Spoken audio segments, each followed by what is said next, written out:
Installing your door barrel. It'll come in a little box like this with a set of keys. The keys for each door are different. If you like to have your doors keyed alike, let us know and we can send you rekeyable locks, and they can be rekeyed at your local locksmith.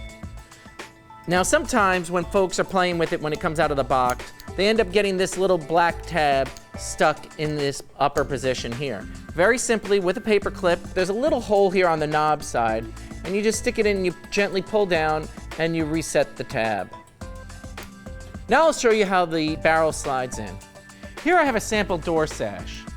You slide the barrel in, and then you use the screw provided to tighten the barrel to the sash.